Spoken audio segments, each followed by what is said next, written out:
today, I'm going to do a spotlight on creativity, because I think that's what I think is the most exciting part of marketing and publicity. So I'm going to illustrate 3 areas of creativity, and that's working with influencers and content creators, the power of grassroots marketing, because this is brilliant. We've got booksellers out there that are really willing to champion books if you've got the right book and if you speak to them in the right way. And events with a purpose, because live events can be extremely powerful, but again, a lot of care and attention have to go into them. So I'm going to illustrate those 3 areas of marketing and publicity with 3 titles. And those 3 titles, I would say, they were all Sunday Times bestsellers for several weeks.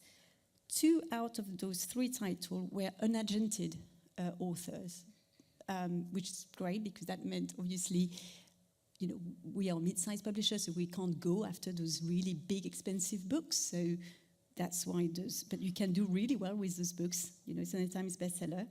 And all the campaigns I'm going to talk about have been either they won or were shortlisted for a BMS award or a PPC award or a Future Book Award. And lastly and importantly, all those campaigns were done on a very small budget, no more than £4,000. And some of them paid themselves as well. So we don't have big budgets, so it's all about creativity for us. So I'll start with this wonderful book called Forgotten Churches. And I'm just going to take you through the book so you understand what the book, who are the readers, and what our strategy was. I've highlighted the name of the campaign manager for each book, because obviously I didn't do all these campaigns. So on this occasion, it was Stephanie Lee in my team who developed the campaign. So the book itself is a gift book. It's a beautifully produced book, and it's just a love letter to those forgotten churches in England. So it's 70 churches that are featured in the book. And the author is Luke Sherlock, debut author. He's a bookseller. He's got a bookshop in Frome in Somerset, and he's absolutely passionate about history. And he has a quite good platform. When we acquired him, he had a few thousand followers. It's at English Pilgrims, and he documents his passion for architecture on his Instagram. And we paired him with Iona Pioro, who does absolutely stunning illustration with pen and ink. So you've got 70 churches, you've got a bit of story about the churches in Luke Sherlock, his own way of describing that church. And then Iona took the photograph that Luke took of that church and then illustrated that photograph using art. So if you look at the readers, and that's why I said, don't be like age, because you think, oh, this is for male, 45 plus, they might read the Telegraph and they only shop at Waterstones.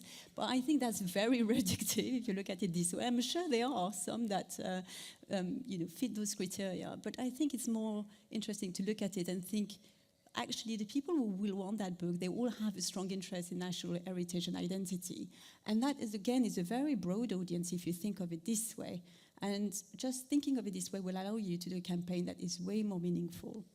So the strategy that we took quite early on, when we understood what the book was about, when we spoke to the author, when we looked at the audience, was to go for a grassroots approach that would mirror the book, matching that attention to detail, that very specific curation, and that amount of creativity that has gone into that book. So that's what we wanted to do when we set out the campaign. And so we did, we started with a pre-order campaign. So usually you tend to drive all your pre-orders to Amazon because your online sales manager really like that. But on this occasion, we said, no, actually we want to stay very true to the book. And Luke has got this bookshop, as I mentioned, called Sherlock's and Pages in Frome. And so we gave him this exclusivity. So he set up a page on his website so people could pre-order the book. And within a few weeks, he did get over 1,000 pre-orders, which is really amazing for a debut author. But that shows the amount of connection he has with his customers. And then we opened the pre-orders to Amazon much later, like 3 months after Luke had done his own pre-orders, and we also got about 1,200 pre-orders. So it was really interesting to see that the small independent bookshop could get the same amount of pre-orders as the Amazon machine. So that was good. And then what we did, and we work really closely with sales. Obviously, you know, when you work in marketing and publicity, you know, your partners are going your editorial team, but also your sales team. So we work with our sales team, real collaboration here. This campaign took months and months, and it went on for a full year. And we identified stores, and it was a mix of indies and Waterstones, and we were very lucky to have someone at head office at Waterstone who really liked the book and decided that she will find those stores that were not far from one of those churches featured in the book, and those stores were going to champion the book. So we had in total 73 stores on publication that work with us to make that book a Sunday Times bestseller. So we send them a POS pack, so, you know, very traditional, but we put a lot of care in that POS pack. Actually spent an awful lot of time looking at paper bags and whether the quality of the paper bag was good enough, or is the illustration show quite nicely on it. So we had leather bookmark, paper bags, obviously a tote bag because we wouldn't be working in publishing without a tote bag. So we had all that. That was a request from the salesperson. And we also had a map of England where the location of each church. So really an immersive pack. But what makes it special is because we created that list of booksellers very carefully. It was bespoke. So each pack had a cutout, a little standee of the local church. So that meant that the booksellers could do a window display or a table display in store. So it's that amount of curation that went into creating what can be seen as a traditional POS pack that really made a difference. And actually here you can see the feedback that we got from some of those booksellers. Okay, couldn't feature 60 of them. So what I like about that slide, obviously I've highlighted in bold the fact that it really helped sales. And when you have an indie saying we sold 75 copies of that book, then it's good to look at the context. For them, it's epic. For us, it is too. It's great when you have that grassroots effect. So it did help them to sell a lot of books. But also, for me, it's brilliant because we've got champions now for life, hopefully. And Luke is publishing a new book in 2027. And I know I can go back to those stores and say, hey, you remember the first book? Well, now we've got a new book with Luke. Would you like to take part? And hopefully, I'm pretty sure that they will say yes. I will also send them a thank you pack because actually without their support, that book perhaps would not have been a Sunday Times bestseller. So quite important that the amount of care that we put in the campaign, we put that in with the author, the illustrator, but also when you're working with booksellers, it's really important to reward them and make sure that they're also part of it. And it's not just, you know, as I said, if you think broadly about your audience and not that traditional 40 plus, then you can do really good influencer campaign or content creator. Here it was more an influencer campaign than a content creator. But we had 3-phase campaigns, so because it lasted for a full year. So the first phase, we looked at Luke Sherlock and Iona followers online. And we really took time to look at who's following them, what is it that they do, and then we highlighted some of them, and then we sent them a copy of the book with a letter from Luke, some of them, and they really championed that book, and they gave us endorsement as well that we've used for our press release as well. So again, that was the first part of the campaign, and we wanted to be very close to the author at the time and the illustrator.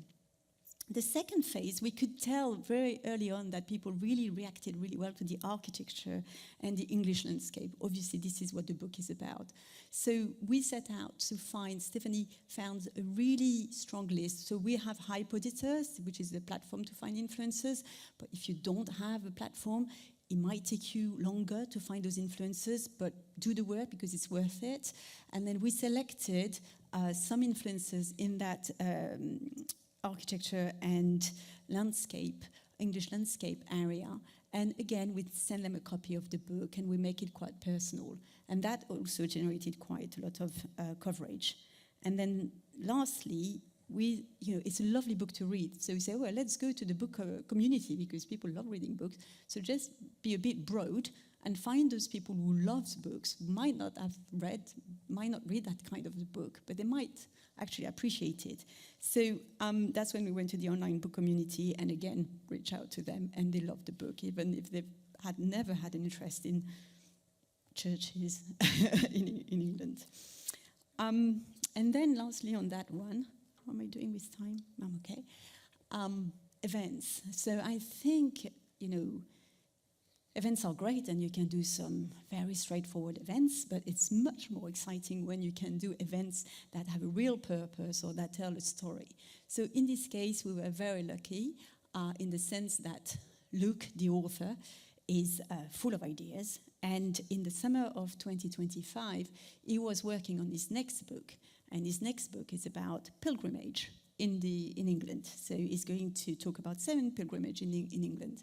And because he is who he is, he has to leave those pilgrimages to be able to write about them. So he was planning to do 3 pilgrimages in the summer of 2025, which he would then document on social media, and then he would write the book at the same time. And he said, well, maybe I could do events for that book. And then we said, God, that's a great idea, but we can't do it for that book because that book is not published. But why don't we do it for the current book that we have? So what we did is so Stephanie again worked really closely with with Luke, look at the pilgrimage route, and then, while he was doing his pilgrimage during the day, walking around, in the evening he would stop at a bookshop and do an event. And then he would talk about the current book, but also talk about his research for the second book. And so it was really nice event because it was more meaningful than the straightforward, is my book, go and buy it. Suddenly he was talking about a whole world of books and experience. So, and that we wouldn't have had that idea. It came from the authors. That's why I said sometimes it's really good to listen to them because they sometimes often have really fantastic ideas. So I'm doing okay, right? So I'm going to go to the next book, very different, because I know